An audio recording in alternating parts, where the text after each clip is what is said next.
Within the last year, I was diagnosed with Parkinson's back in 2016, so it's been a while since I've had Parkinson's, and I did a test back in 2012, so it's been out there with some things that I have.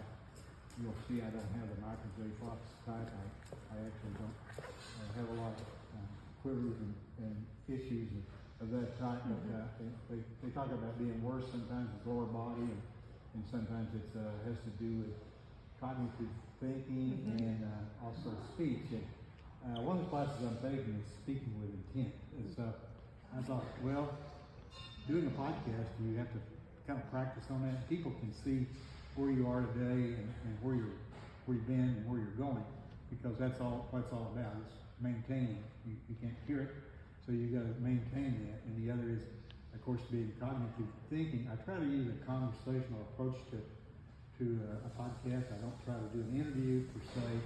I may have a few questions I ask, and it kind of leads into questions, but then it's important to be able to take those questions and develop other things from that.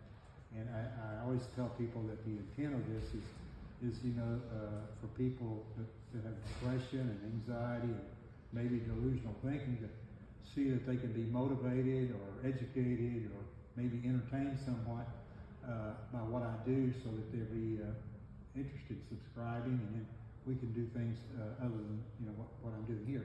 What I like to start with people is more of a humanizing question type things. I know that you went to college, universities out in the D.C. area, in Maryland, and also George Washington. So is that where you maybe where you grew up or were born, or where were your what's your roots? I guess I want to see what your roots are. Sure. So I was born in Cleveland, Ohio. Okay. And I did go away to college, and I went to the University of Maryland and George Washington University, which of course are both in the Washington, D.C. area. Sure.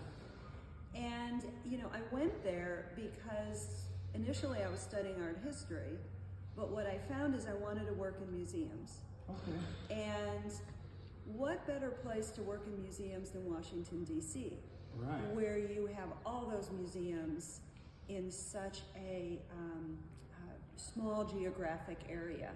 Yeah. And so my very first museum that I worked at was the Smithsonian. Wow. And I fell in love with the field from the very beginning. But to give you a little more information about me, I do go back to Cleveland regularly to visit my mother. And my mother has Parkinson's.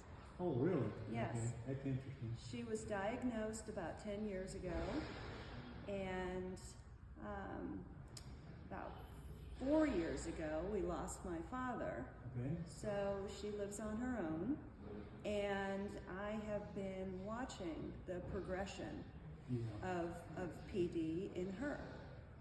And we